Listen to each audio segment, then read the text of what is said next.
ad costs are constantly rising, right? And people are struggling to get the same amount of visitors for the same amount of money that they were 3, 4, 5 years ago. My clients right now that are kind of most efficiently scaling, they're thinking outside of the box. For any of the agency owners listening, or people who are considering starting an agency, I will tell you this from experience: always attract clients with big rent. You never want to be the biggest expense on the totem pole. You don't want to be like the big expense that everybody's scared of. It's like the ultimate hack. Welcome to ClickFunnels Radio, the podcast that brings you the latest strategies, insights, and success stories from online marketers just like you who utilize funnels to grow their business. Our mission is simple: to help you unleash the true potential of your online business by harnessing the power of funnels. Join us every week as we bring you exclusive interviews and thought-provoking discussions that will revolutionize the way you approach online marketing. Here are your hosts, Chris Cameron and Ben Harris. All right, everybody, welcome back to another episode of ClickFunnels Radio. It's Ben here, and we are, I guess we both are. I am never been this excited for a guest that we've had on our show. Probably one of the best marketers living and breathing today is in terms of conversion rate optimization. If you are a nerd, you have to watch and listen to every second of this episode and pause, take notes, rewind, do whatever you got to do, because if you like making money and like increasing your conversions and your sales, you are in the right spot. Chris, are you echoing this testament? What's your mood like right now? And you were hyping me up too before we hit record. You're like, no, seriously, like I am more excited for this. And I know you, man, and I know you are crazy excited. I am too. Like, this is gonna be fun. Yeah, class is in session. Yeah. But it's our pleasure to introduce two nicknames, aka Tinkerbell, aka Barbie with brains. Amanda Dobson, welcome. How are you today? Hi guys, I'm amazing. Y'all know how to make a girl blush. My gosh. Jeez, what an intro. Yeah, you work when you have to. The weird thing is, for those who aren't watching, like, Ben is blushing. Like, you know, I'm not. No, I'm not. He's fanboying like crazy right now. This is awesome. You guys just need to follow me around in my day-to-day life and just hype me up like this day to day. We can negotiate a fair rate. Yeah, I can carry my boombox and everything. Yeah, but thanks for hopping on. And for those in this industry listening to our show, our listeners who might happen to live under a rock, can you give a quick intro on what you do and what brought you into the online marketing industry? Yeah, I mean, I've been doing this for about 10 years now. I've kind of built and operated and exited 3 conversion rate optimization agencies. So this is kind of my world. And for those of you listening in that aren't, quite down the conversion rate optimization rabbit hole, my job is to come in and take something that you've created and make incremental changes based on what I see or what's working, what's not working, to, improve conversion rates across the board. And that could be anything from generating leads to making sales, to increasing your average order value, to increasing your stick rate, to improving your returning customer rate. That's something that we look at what business metrics move the needle in your business. And then I look at the actual data points, which is really important to know because there's a lot of vanity metrics out there that don't necessarily matter. And then there's the real needle moving metrics. So my job is to figure out what those needle moving metrics are and then figure out which levers to pull to move those needles in the right direction. So I've been doing this for about 10 years. I got my start in marketing, working in the natural health supplement space. I kind of, if you guys are familiar with Amber Spears, she kind of took me under her wing and taught me. I learned affiliate marketing under Amber, which was an amazing start. Love her to death. Then I kind of got into the director of marketing role. And then I was really lucky to be able to go and work with Perry Belcher and Ryan Dice and Roland Frazier running the e-commerce side of their business. And I did that for 7 or 8 years, learned a lot, that 6-figure education working there. We were able to run a lot of volume and on a lot of styles of different funnels. So I've seen everything from tripwire offers to lead generation to high ticket, in every space from guns, survival, DIY to now, therapy services and high ticket coaching. There isn't an offer that I haven't seen out there. So that's kind of been my wheelhouse for the last couple of years. Coming into the marketing space, I was actually a paralegal before this. That's what I went to school for. So compliance runs in my blood. I'm always looking at offers and making sure that everything that we're doing is compelling but compliant, which is I don't know if you guys are seeing this too, but this is just ever increasingly more important. Yeah, we've seen it And like crazy. Yeah. yeah, it's like Onyx and Gall is just doing an amazing job right now teaching compliance and just bringing awareness to it, because it's anybody can craft not anybody, but a lot of people out there can craft a compelling offer, but saying it without attracting a 3-letter government agency, Right.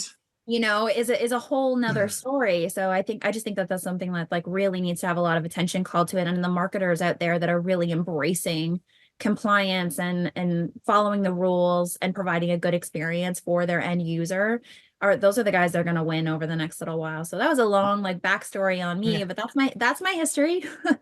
Amanda, you know what's crazy about that? Like we were at Webinar Con. I don't know how long ago that was, Ben, but had the opportunity to speak there and spend a lot of time with Onyx. And I love that he's leaned into this. A lot of times people say that your mess becomes your message, and he's just owned this, and he's become this warning cry, like a lighthouse for all these other, entrepreneurs who it's been the Wild West. Like, I mean, I think a lot of times people think that they cannot market, and still be compliant. What would you say about that? Can you expound on that a little bit more? I think that's absolutely not true. There's two sides of the story. There's the volume and then there's the quality, right? So coming at this just for a little bit of backstory with some context, I was the director of acquisition at Agora Financial for 3 or 4 years. And so compliance for sure. And I was right in the middle of their FTC lawsuit. So they got sued by the FTC, like literally like 3 I didn't know that. Right after I started. So it was like my life revolved around FTC compliance.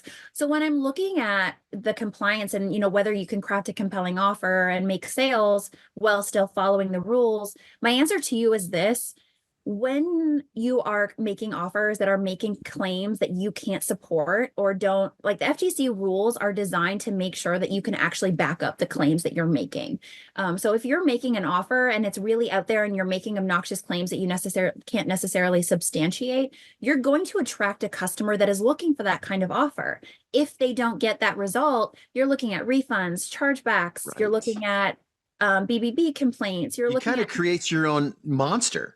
Yeah. So, I mean, I would rather build a more sustainable business that is built on the bones of something that is going to live forever and is not going to have to worry about the government agencies coming. I want to be able to sleep at night. So, I mean, if you're a business owner that's comfortable with taking those kinds of risks and having crazy customers that are a nightmare to deal with, go that route. If you want to do things the right way and you want to have customers that are going to know, like, and love you through this process and continue to buy from you because they're getting the result that you promised, it means that your product delivers what it says it's going to. It does what it says on the tin. So from a business owner perspective and from an offer owner perspective, it's easier to run a business when you follow the rules. Getting to that point and figuring out how to still have offers that are powerful takes time. I'm not saying that it's easy, but once you develop that skill and you play within the rules, I think you're going to run overall a better business. You're going to have better customers. You're going to have better retention and better stick rate, but they're also going to be kind of ahead of the curve because there is going to be kind of a hand that comes down and slaps everybody into following the rules. So if you're playing outside of the sandbox right now and you don't figure that piece out, you're going to have to eventually, but the guys that want to do it right are already figuring it out. Onyx is already teaching this. He's already helping people get their ducks in a row. And that's where I want to be. I hate to make a Canadian reference, but I want to be where the puck is going to go. So, if you're working on your first funnel now, or you're working on offers now, and it doesn't really matter what space you're in, compliance kind of hits every industry, every offer. I really encourage you guys to do some research, and if your business supports it, and there are lots of great attorneys out there that specialize just in compliance, both from like regulation perspective and actually like e-commerce best practices. I know Anna can recommend probably a few that he references, but it's definitely if you can manage that, then I would highly recommend it. You mentioned also, dealing with customers you don't want to deal with. This is massive because a lot of times people will, for lack of a better term, get in bed with, these customers that they can't stand. Russell tells a story. He wakes up in the morning, he's like, I can't stand any of these customers. Like, if you can figure out who you want to serve and do it in compliant ways, I think your back end fulfillment is much better. What do you have to say about that? Is that like a two birds with one stone thing, or talk to us a little bit about that? Yeah, I mean, I heard a saying once, and I can't remember who said it, but it was crazy attracts crazy. And that's something that's always kind of in the back of my mind. Like, if your offer is a crazy offer, that's like, I see this a lot with tripwire offers, right? Like, you tend to, when you're running tripwire offers, if you're not doing it correctly and structuring things correctly, you're going to really have low dollar buyers over time. And if you know anything about running businesses, low dollar buyers are always the one that expect the most. They're the most demanding, the hardest to deal with. So that's also something to take into consideration, like when you're putting together your offers. At the end of the day, who is it that you want to deal with? Are you making crazy, outlandish offers where you're going to have tons of customer service issues, where your customers are going to be difficult to deal with? Like, I think when you're creating your product and actually serving your market, figuring out who your market is first, like who is it that I want to serve and how can I best serve them, I think is the best way to kind of like map out who it is you want to be dealing with in the future. And for any of the agency owners listening, or people who are considering starting an agency, I will tell you this from experience. And this was a lesson that I kind of learned from Perry, actually, when I was starting my first agency. He said, always attract clients with big rent. You never want to be the biggest expense on the totem pole. So when you're going with clients, like if you're going for the client and they're like, for when I first started out, my retainer packages were like $3,000, $5,000, or $7,000 a month. And it was easy to sell the $3,000 a month package because it was low ticket, but I was selling it to clients who were stretching to get to that, to be able to pay that. And I over delivered. Like, I was providing the same level of service to those people as I was to the people that were paying on my higher tier, because they were so demanding and they needed so much, because like to them, $3,000 was a lot of money. So they were like, they had a lot of expectations. Whereas like my high-end clients were like, where do I wire the money? Like, they don't even ask the questions, like I'm following them, like, hey, how do I like provide more to you? Like, how do I get you to work closer with me so I can get you better results? Like, they don't care, because I'm a small fish to them. I'm not a high expense on their totem pole. And if you're thinking about both business and agency life, like that is where you want to be. You don't want to be like the big expense that everybody's scared of. You want to make sure that you're, at the end of the day, I sit back in my business and say, like, how many times over have I paid for myself in this business? And that like lets me sleep better at night, because I know at the end of the day, like I'm bringing back a multiple of what I cost. So it's, easy for me. But the same is true for whether you're selling, physical products or info products. Like, really map out who it is you want to be dealing with and what type of offer you want to be putting into the market, and really pay attention to your customers before you scale. It's really easy to see with a small test, how customers are responding. Talk to them, talk to your customer service team, find out what customer service issues they're having, and get ahead of it before your offer starts to scale. I'm trying to figure out what direction I should go in, whether it's conversions or traffic. Because we've been, and I know you know the answer to both. Let's start at traffic first, then we'll work our way down the line, because you've mentioned, going into tripwires and stuff like that. I've been hearing just around the industry how ad costs are constantly rising, right? And people are struggling to get the same amount of visitors for the same amount of money that they were 3, 4, 5 years ago. What trends are you seeing right now for our listeners who are maybe struggling with rising meta ad costs? What are you seeing? For me, this is just a logic problem, and the coming back to the definition of insanity. If you keep doing the same thing over and over again, you're going to get the same result. Right. My clients right now that are kind of most efficiently scaling, they're thinking outside of the box. Like, if you're running your business on Meta and you are competing for the same traffic as every single one of your competitors, if you're not refreshing your ad creatives, if you're not refreshing your offer, if you're not building audience pipelines, you're going to run into this offer like everybody else is. My clients, like right now, my advice to them is work with people who are running network traffic on Yahoo, on Criteo, on Dinomi, on all of these networks that are not like, most people have probably listening haven't heard of most of these. There's so many networks out there. Yeah. There's so many traffic networks out there. Yahoo, Gemini is a massive platform for advertising. Jordan Swanson's an amazing contact who I work with all the time to kind of do a lot of retargeting. I find it really powerful for retargeting.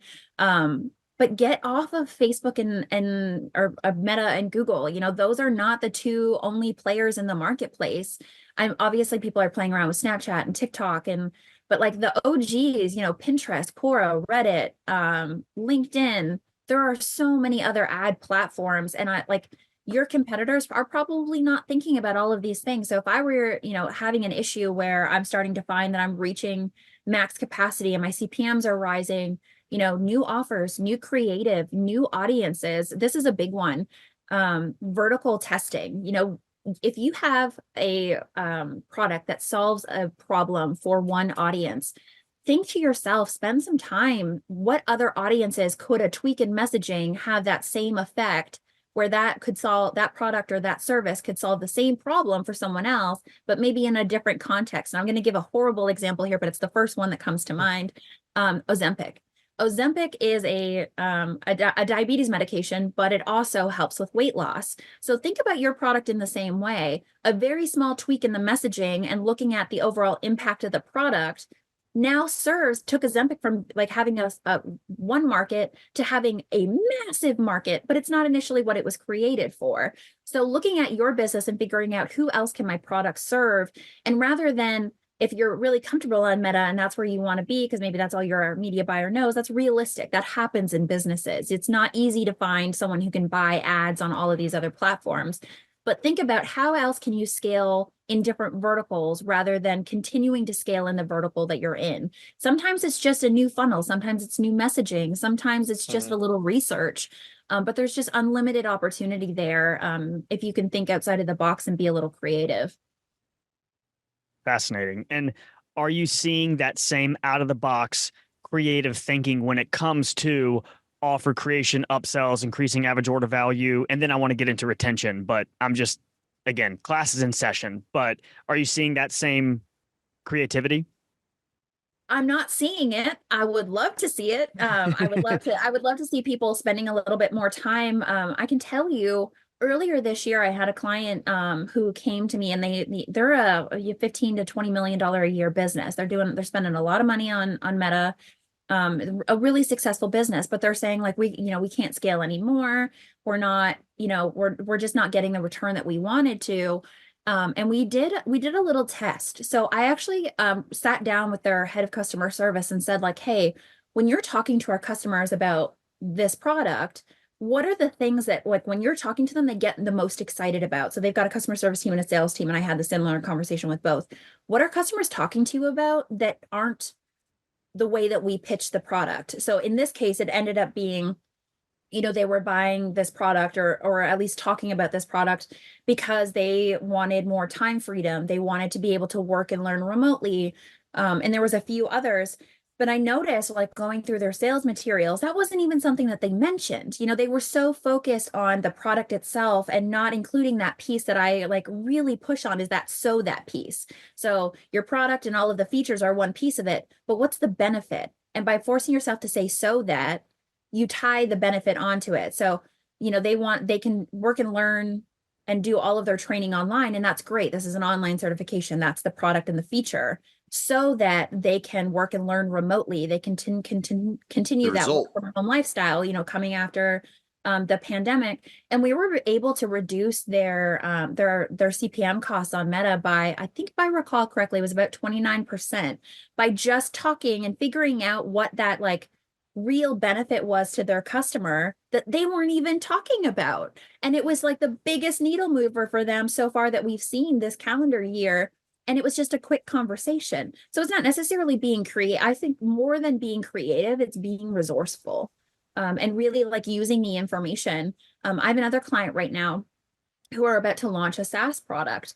And we did a survey before we even hired anyone to help us build out the SaaS, to survey their customers and figure out like what their biggest challenges were. And keep in mind, they sell something completely different right now than SaaS, but the SaaS is going to be a value add to their customers. But we ask their customers, like, what are your biggest challenges that you're facing in the business right now? What's keeping you up at night? What's keeping you from having work-life balance? And, you got into a business to provide this service and then realized after the fact that this also requires you to be an entrepreneur.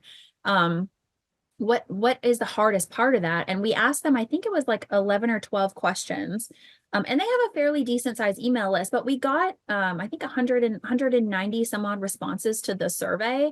And these were people like they obviously have a developed brand and an audience that was really like forthcoming with information, but we crafted the entire product, like all of the SaaS offerings, all of the features it included, all of the benefits of it. The entire sales letter is basically a regurgitation of what we got as feedback from the survey. So it hasn't launched yet, but I can already tell you that I know that offer is going to be successful because it was crafted based on like the needs of the audience. So if you can really like, don't be scared to ask those questions, because at the end of the day, like you have an audience or an industry that has a problem. You owe it to them as a business owner to do your best to solve those problems. And if it takes a survey, who cares if you only get 20 responses? Call those people, have conversations with them. They're willing to share information with you and craft a product that is what they want, not what you want to sell. And you're going to eliminate all of the problems we've already talked about, on this call so far can be eliminated by just having those conversations. So rather than trying to force yourself to be creative, if you're not a creative person, be resourceful instead. You've got all this information at your fingertips if you know how to ask for it.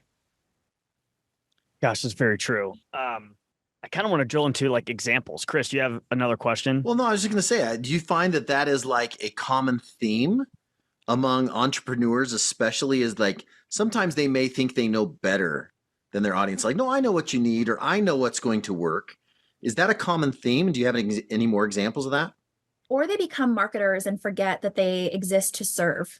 At the end of the day, bingo. People are not, I posted about this recently on my Facebook, like, because I see a lot of times, and I know we were kind of talking about this prior to the call starting, I see funnels being copied and I see people like adapting offers into their business and trying to force them to work and assume that they're going to work without actually knowing the reason behind the offer. They don't know where the idea came from. They don't know what the metrics of that offer look like. They're just like, oh, like I see that offer. That looks cool. Like I'm going to recreate that because so-and-so created it. So it must be a winner, which is not the case usually. So my like advice in this kind of arena is to ignore what everybody else is doing.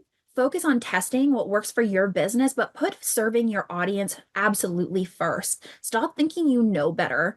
This was the biggest mistake that I made when I first got into marketing, because my thought process was like, oh, like I wouldn't buy that, or I wouldn't go through that process. And like, I tell myself an insane, absurd amount of times, you are not your audience, Amanda. You are not the person. Like I'm a 34-year-old Canadian blonde girl. Like I am selling tactical gear and guns and survival stuff. Like I can't think like myself. I need to teach myself to think like the people I'm supposed to be talking to.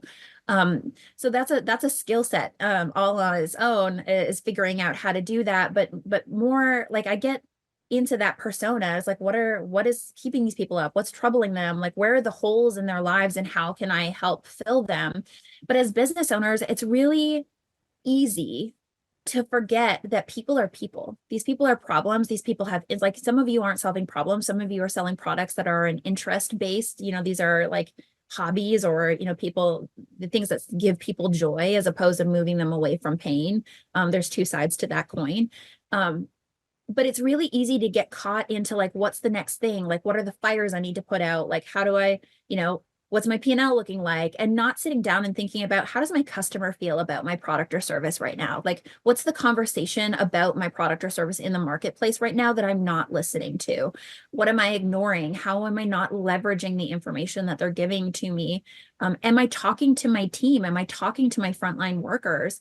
A very specific example, the best performing offer I have ever created in my entire career, as far as performance goes, came from me volunteering to cover customer service as the CMO while our team was having like a business lunch where like it's like a customer or a employee kind of appreciation day that we did.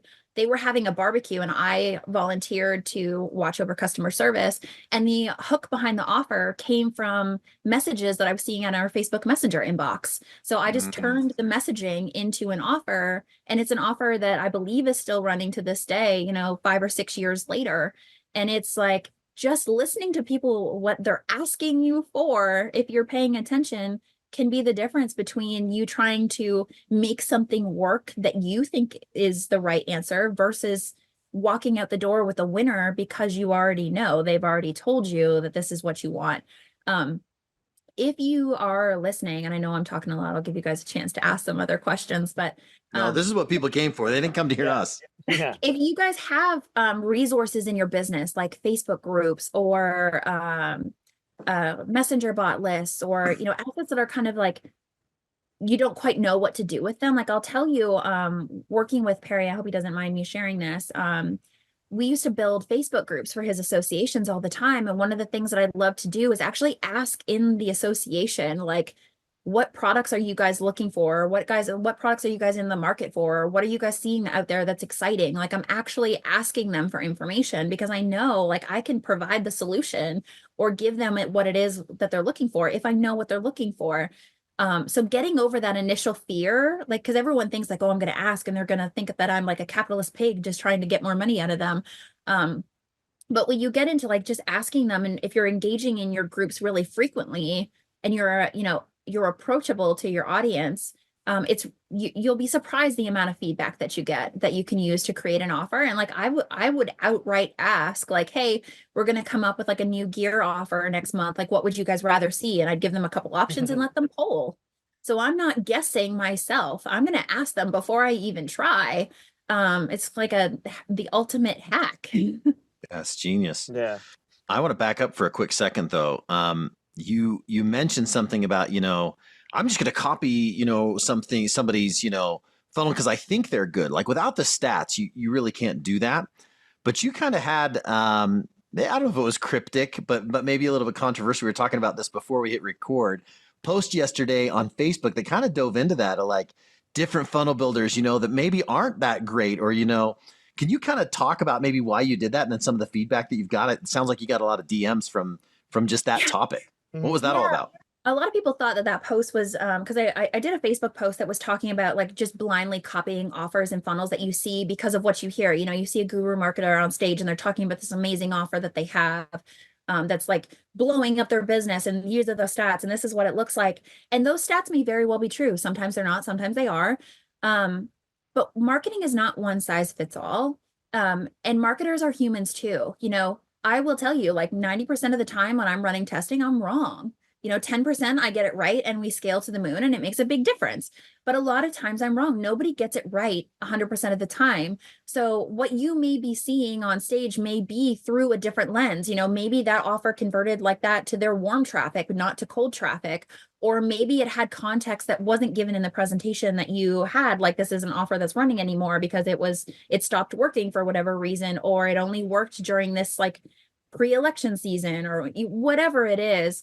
But they take this offer, business owners all the time, and they take like, I heard so-and-so was doing this and I don't understand why we don't do it in our business because this is what they said their numbers are. And it's not true most of the time. And I don't say that to be shady, I'm saying, or to be controversial. It's just, I want marketers or business owners to really be thinking about like, this is a funnel that works, and what pieces can I adapt to my business that would make sense? Not just blindly copying it, but what pieces, like use it as inspiration, not as like something I'm going to copy, because these guys are out there testing too. Even the best marketers in the world have offers right now in the marketplace that are bombing because they're testing. It's not always going to get it right out of the gate. So right. I see this all the time, like funnel hacking culture is like scroll through your news feed, click on every ad that you see, go through and funnel hack the funnel. Well, that funnel may be a brand new funnel that they're testing something on, and you may be getting a variation that's a wrong variation, unless you know these marketers and can reach out. Like I am fairly well connected in the marketing industry, and I can reach out to so-and-so and say, hey, like I saw this funnel, looks great. Like, what are the stats looking like? And I'm going to look at that and figure out how I can adapt that to a business where it makes sense. Like if I'm selling a product that a tripwire offer like doesn't really make sense for, I'm not going to really push a tripwire offer.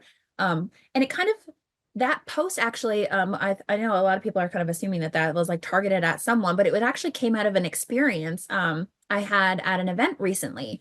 I spoke on a stage a few years ago talking about tripwire offers, and I had someone. Can you explain real quick, sorry, what a tripwire offer is, just in case some people in the audience don't know? Yeah, so a tripwire offer is kind of what it is on the tin. You know, it's a low barrier to entry offer that's usually low ticket. You know, I like to keep tripwires fairly, you know, under $20, but it depends on what your business model is. A tripwire could be a higher ticket than what I would consider a tripwire if it's, you know, a lower value in proportion to what your big ticket offer is. But it's just the idea of a tripwire is to lower the barrier to entry into your business and to get an initial purchase without a big level of commitment. So it's just to get a credit card. It's just to get the momentum rolling in a funnel. So I was at an event recently, and this girl approached me. Well, actually, I hunted her down because she was talking about her business model. And I had an idea that would be really helpful to her. And I was like, hey, you may want to try this. Like I heard you was talking about you had this problem in your business. Why don't you try doing this? Like, I'm testing this for my clients right now and seeing a lot of success with it. If it makes sense, where I heard the context of your business problem, I think it might work for you. Like, go ahead and try it. And she said to me, like, oh, like I saw you talking on stage a few years ago about a tripwire offer. So I tried it and it bombed. So why would this work? And I was like kind of thinking about it in the back of my head. And it's like, if we had had a conversation one-on-one, I probably would have told you that a tripwire offer for what you were trying to accomplish wasn't the right tool for what you were trying to do.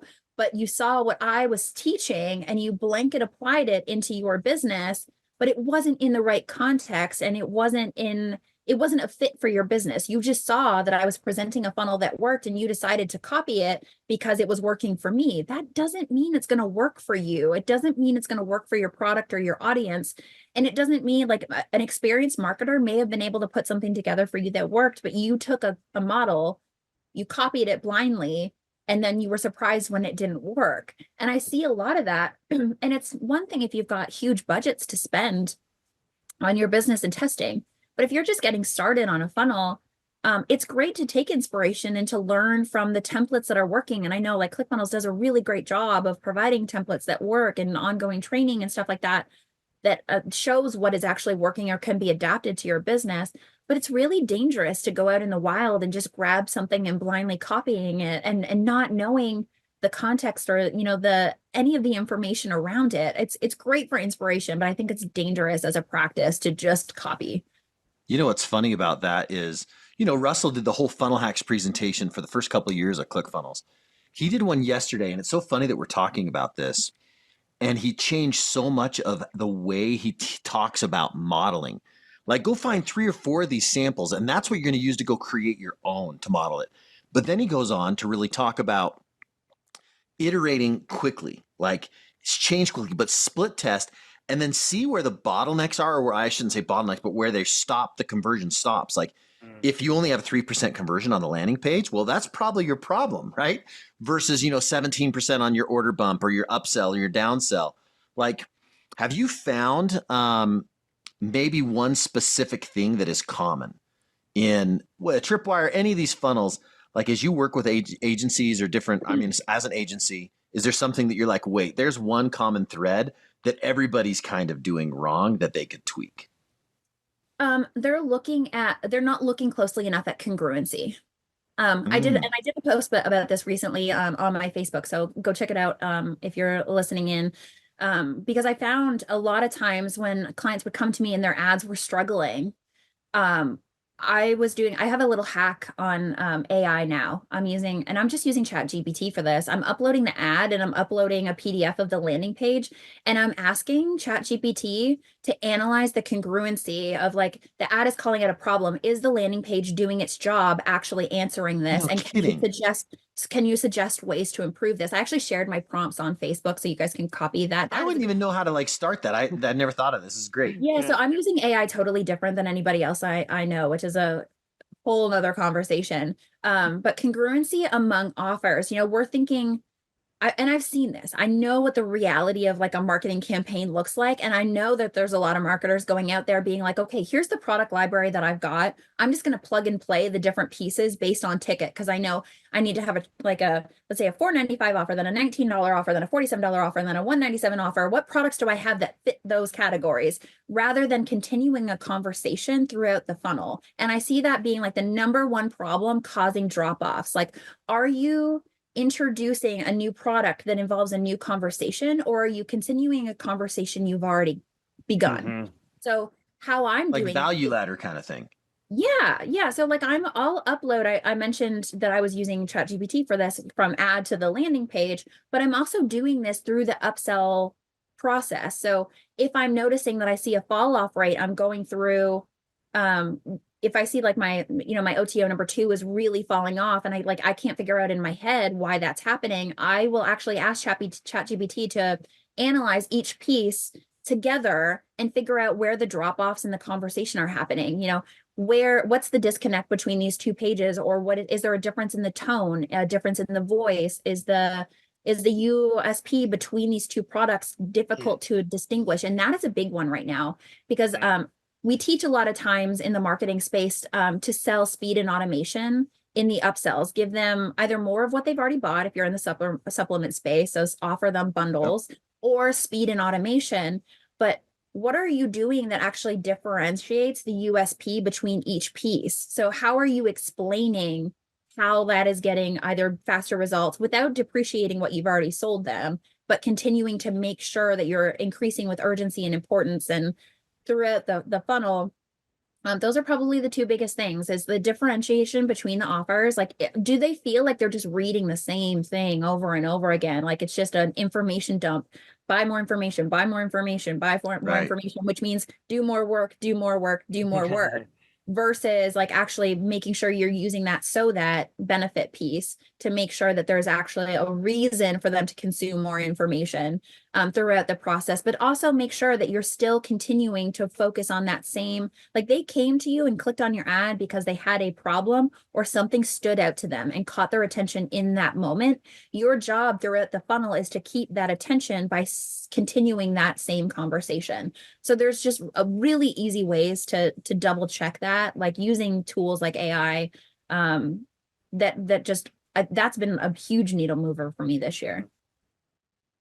That's fascinating. Yeah, we will definitely have to post a link to that post in the comments. I've got a question, kind of switching gears a little bit. You have, been in this industry for a decade. You have for sure put in your 10,000 hours. Shout out Malcolm Gladwell. You have to build your Mount Rushmore of marketers that you have learned from in your career. Who are you putting up there? How many people are Mount Rushmore? 4? That's a dumb question. I just said that live. Okay, 4.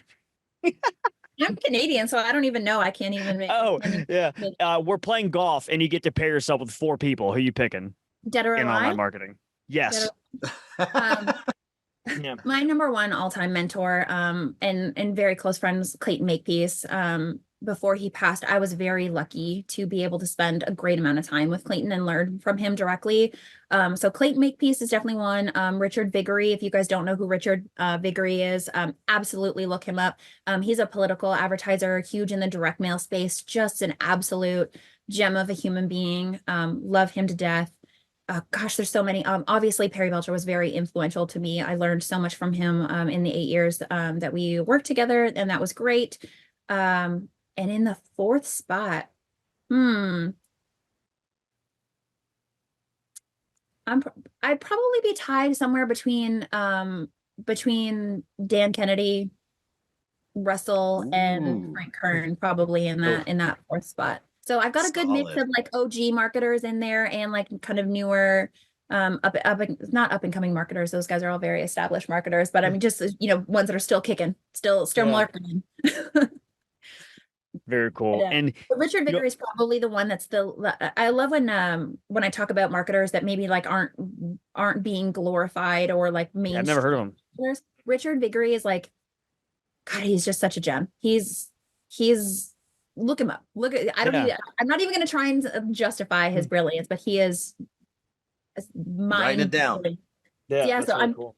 I've been really close with him for years. And I usually in the summer, I'll go out and I'll take my kids with me and we'll go spend a week with him. I think he's in his late 80s now, at his farm in Virginia.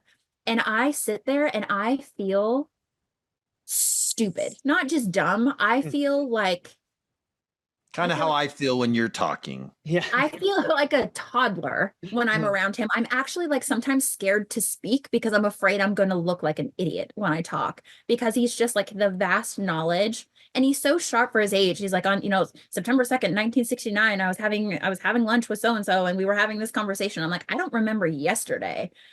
He's just absolutely brilliant. And the lessons that he has, it's interesting because like he's the king of direct mail. If you've ever done direct mail or want to get in direct mail, I fully endorse it. But I think like those kind of marketing tools are coming back around right now. I think like if we're having trouble on Meta and Google, we need to start looking at these other advertising methods. So the first thing I do is look at like who are the OGs in these different markets that made it work when it was impossible, in the 60s, 70s, 80s. Those things are coming back around. So don't just look at digital marketers and e-commerce marketers, because I can tell you that a lot of those e-commerce marketers are going back to basics and foundations and looking at these channels that were like, how did we market and how did we sell before the internet was around? Like, how did we get people's attention? And I'm like, we're having like the internet has now circled back on itself, and now nobody has an attention span for the internet. Everybody's like TikTok 3-second attention span, is causing another problem. So now how do we get people like infiltrate in their daily lives again and actually like start to build more sustainable businesses, because we're not reliant on something that is so fickle right now. Yeah, I love that you brought up some of the old school, like Dan Kennedy. I mean, the things that he teaches are so evergreen. They can be applied to the yellow pages. They can be newspaper. They can be, direct mail. They can be email. They can be video sales letters. Everything. Those principles are all the same. And it's fun. Like now to get attention, like what we did for the 2.0 launch, we sent out these huge foam 2.0 logos that people just couldn't ignore. And then what happened is people started like sharing them in their reels and everything else. But direct mail, lumpy mail, it's cool. I love talking to Joe Polish. Always has really great ideas that are like kind of like outside of the box ideas. Dean Jackson, also amazing. Those guys are doing stuff that's like, we should be paying more attention to. Absolutely, for sure. That's great. Google all that. And Amanda, for our listeners, as we, kind of can start to wrap up here, they want to learn more about you, and they should. What's the best way to connect? Where should they go? How do they opt into everything that you have? I'm actually really excited. My new website is actually going to go live. It's the cobbler's children never have shoes. So my website is absolutely horrendous, but I've got a new one launching in a few weeks. It's Amanda K. Dobson. See, just like the sign, Amanda K. Dobson. And then Amanda K. Dobson on socials, wherever you consume your social media.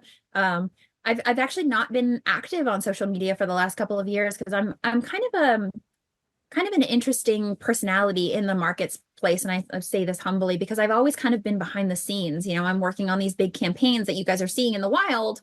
But you may not necessarily have heard my name, but I've kind of been working on those in the background. So I've made a conscious effort this year to try to share more of what I know on social. Like I give away on my Facebook, I give away a lot of amazing tools that I use in my day-to-day in my business to, leverage AI. And actually like how I approach AI is very different. So I'm teaching that kind of indirectly on my social media. So don't be surprised if you don't see a huge social media following there. I've been so focused on creating for other people that I've only now just kind of like turned the attention towards like building for myself and sharing what I know, because like I realize that like there's a lot of things that I do that are kind of counterintuitive that other, business owners like your users may not know, but it could really benefit them. And I'm just not doing the service to people that I should by keeping that information to myself. So I hope that you guys are open to seeing a lot more of me, because I'd love to share what I know and what I see and help you guys all move your businesses forward. So Amanda K. Dobson, wherever you consume your social media, AmandaKDobson.com. And I'm making the rounds to a lot of bigger marketing events this year. So I'm hoping you guys will come and see me on some of those stages. Mm-hmm. Super excited for that. Love it. Very cool. We got smarter in the last Absolutely. 45 minutes or so. Yeah, and for if you sure. didn't, you weren't listening. Yeah. Accomplished. Yeah. Amanda, thank you so much for your time. It's so valuable. We didn't take it for granted. And thank you so much. Thanks for having me, guys. I appreciate it. Thanks, Amanda.